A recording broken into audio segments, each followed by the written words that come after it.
Hey guys, welcome to another episode of Tag-Team Recoveries. Back at one of our first spots that we had hunted on one of our first videos, we're at a Colonial home site that burnt down in the late 1700s, early 1800s. And we did pretty good out here. Got a good number of flat buttons and stuff. I dug a beautiful navy cuff button, and you got a nice Colonial shoe buckle out of a pit. So we're going to bounce around here for a little bit and see if we can get a few more things out of here to show you guys today. It's about 6:30 on Sunday morning, and so we will see you shortly here at the first hole. But I had a couple of people ask what type of machines and stuff we're using. So just so you can see here, I'm using a Fisher F75 LTD. I've got the Bushmaster headphones and using a Garrett pinpointer. Daniel is using a Technetics G2, and he also uses a Garrett pinpointer. So with that said, let's get on out, and then we will see you guys shortly here at the first hole. Alrighty. And we got a nice little field this morning we can hunt, bean field. So everything out here is nice and smooth. And Daniel's just right down over there a little bit. But we'll get started out here and see what we can do.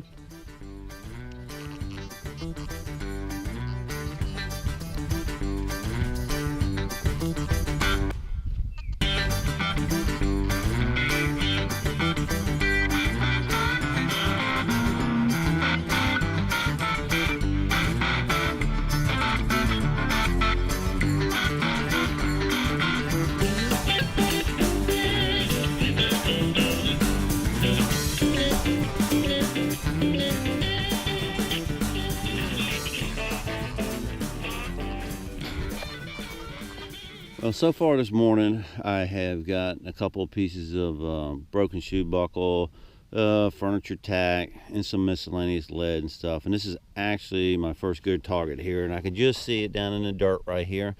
And there it is right there. And a nice looking heel plate. Probably for a woman's shoe or something like that. Civilian use, mid 1800s.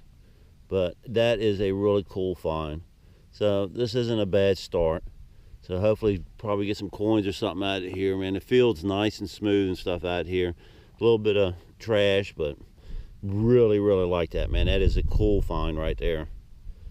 All right, well, we will see you at the next hole.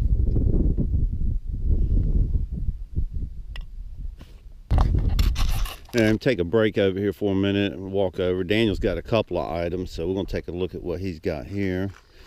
Let's see what you've already found there. Got you a nice little flat button there. Still got the shank on the back of it.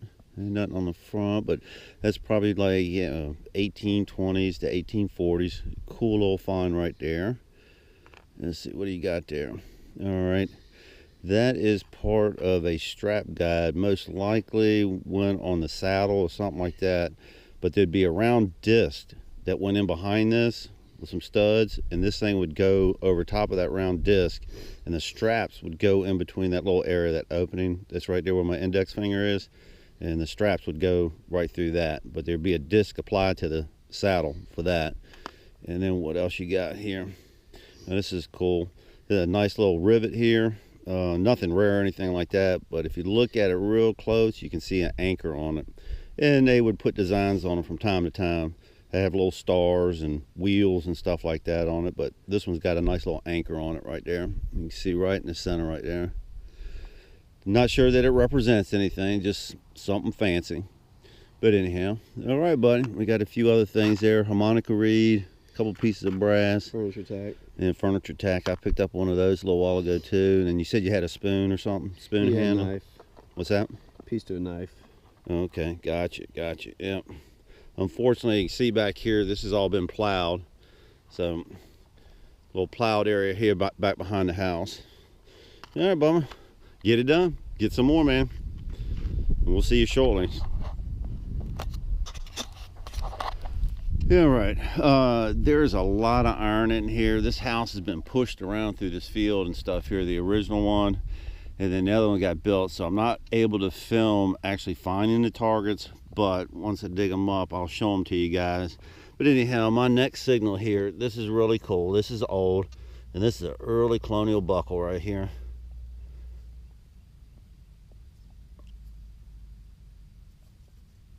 I really like that. That is cool. That hit real good in the middle of the iron and stuff, but you can see the bar buckle on there, and it's I guess what they call a D buckle. But that's early, so we're moving along pretty good here. Got a few targets, and we'll see if we can't get some more out. Alrighty, see you at the next hole. Now this is a really cool find here, and I would really like to find the rest of this one. It's an early Colonial shoe buckle. It's a shame it's broke, but that's what happens when you're in a plowed field. But anyhow, that thing's got a nice design on it, and that would definitely have been a nice one to have found complete. But anyhow, let's see if I can't find the rest of it. Maybe it's in here scattered about in the next few feet or something. So we'll take a look. Hopefully I'll find some more parts of it. Anyhow, we'll see you at the next hole. We'll come over here, take a break for a second, check on Daniel. Daniel's got a couple other nice targets here. Picked up another flat button, like a vest size. Still got the shank on the back of it, no back mark, but that looks good. Got a bigger flat button, nice little design on the outer edge of it. All that stuff there, you know, between 1820s, 1830s and stuff. And then that looks like the top to a suspenders buckle. Yep, sure is. You can see the little tangs on the end of it right there. Cool, bud. Knocking down some more pieces, buddy. Get her done. All right. Yes, sir. See you in a few. All right, my next target here looks pretty good. And it is a coin. And it looks like it's going to be an Indian head. Yep. And just see the 1 cent and the wreath right in the back of it. There's still a little bit of stuff on the front of it, but it looks to be a fatty. And what I mean by a fatty is the earlier Indian heads with the flying cent, and through the early 1860s, the coins were a whole lot fatter. But I'm going to clean this up a little bit and see if I can get a date off of it, and I will show this to you guys. Be back in a minute. Yeah, after cleaning this up just a little bit, it does look like this is an 1861 Indian head. So this is real cool, nice fat coin. But I'll put it up underneath the microscope when I get home, but I'm definitely believing it's an 1861. So cool, cool, cool. Nice find there. So, alrighty, off to the next hole. And I cannot believe this. I'm about 40 feet away from where I found that other piece of shoe buckle. And right there is another half of it. The same one. Check this out. And set this down here. There's the other one in my container right there. Look at this. This is so cool. I'm just missing a small little piece of it right there. That's a nice fancy shoe buckle right there. But just found that piece there. That was the one I found earlier. All right, hopefully I'll be able to find that section right in there. But that is cool. Alrighty, back to the next hole. Take a break for a second here and come over and check on Daniel. He got a couple other nice targets. He got part of a Colonial shoe buckle. You actually see where the bar went through the back of it right there. And what else you got there, buddy? Tomback button. Sweet. Shanks broke off the back of it, but that's late 1700s, mid 1700s, something like that, bud. Good. All right, rock on. Get some more, man. And I tell you what, you can find some crazy stuff while you're out metal detecting, especially at a home site that's been up for a long time. I want you guys to take a look at this. This is crazy right here, man. Look at this. Look at the size of that round right there. I guess that's like World War II or something odd. I have no idea, man. That thing's about 5 inches long, something like that. If any of you guys know exactly what kind of round that is, man, let me know. But that's crazy, man. That thing just blasted away when I went over it. It looks like some kind of anti-aircraft gun or something. I don't know. But anyhow, all right, you guys got any thoughts? Let me know. Off to the next hole. Well, my next signal here, barely underneath the surface. A little brass buckle right there. Been up, got hit by the plow. Brass tongue on it. All right, now we're gonna take that and then we're gonna go off to the next hole. All right, come back over here and check on Daniel. He's picked up a few more pieces of stuff here, man.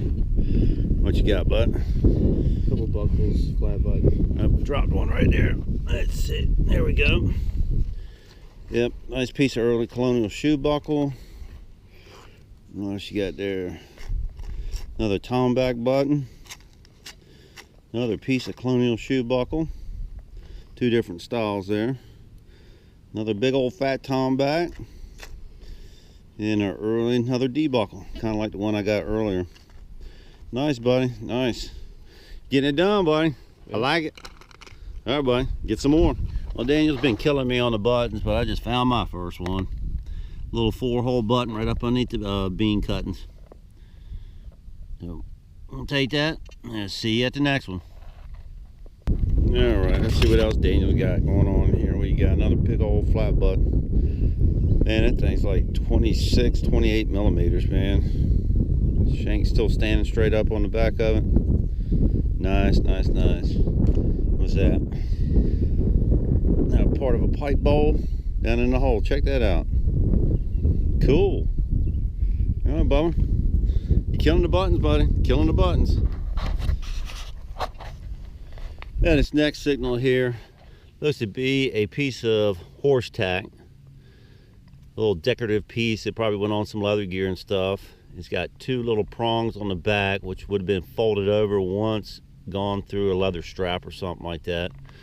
But that is a pretty cool little find right there. We like that. Thought it was a button, but pretty cool. Alrighty, see you at the next hole. Yeah, my next signal here, tomback button. Shanks broke off the back of it. No design on the face of it. All right, digging some stuff, but I'll take that and move on to the next hole. Yeah, the wind's picking up here a little bit, but we're probably going to wrap up here shortly, man. The rain clouds are moving in, man, and it's real dark up there. I don't know if y'all can see that. It was sunny here this morning, but what you got now? Got another, look at that, white glass button, shirt button, another flat button, another tomback button, and a furniture tack. Cool, buddy. Killing it on the buttons, buddy. Good job, buddy. Good job. Well, the rain has set in, so we have to knock off now. But anyhow, all right, what we'll do is we'll get back to the house. Daniel dug a good number of buttons and stuff. We got Colonial shoe buckle pieces, got a coin and stuff, and I'll do like a little roundup and stuff when we get back to the house. All right, guys, we'll see y'all there. We'll wrap up for today. Good number of Colonial pieces and stuff. We'll start off on this side over here, part of a suspenders buckle, nice little 4-hole button, a couple small brass buckles, got one piece of a trapezoid buckle, early Colonial D buckle, and got almost a whole complete Colonial shoe buckle. Ended up with four or five flat buttons plus the 4-hole button. Daniel had a couple of pieces of broken shoe buckles himself. He got himself a D buckle, got the Colonial strap guide piece, part of a suspenders buckle, part of a clay pipe bowl, and I think about, let's see, 1, 2, 3, 4, 5, 6, 7, 8 buttons himself, and that includes the white glass button. And then we also have that 50 caliber round. That was odd finding that in the front yard. A wick adjuster for a lantern, and then his cool little rivet here, and that thing's got a anchor on it. And then let's see here, you got the Indian head penny, the fatty, but that looks like about 1861. So anyhow, that's what we ended up with, and unfortunately we got wet out there this morning and had to call it quits. But anyhow, that's our wrap up there. So we appreciate you guys checking out our videos, and appreciate you guys hanging along with us today. We had a good time. Thank you for going into work. Yep. So, but anyhow, thanks for watching. We'll get some more out soon, and subscribe. And thank you very much for watching our videos. Y'all have a good one.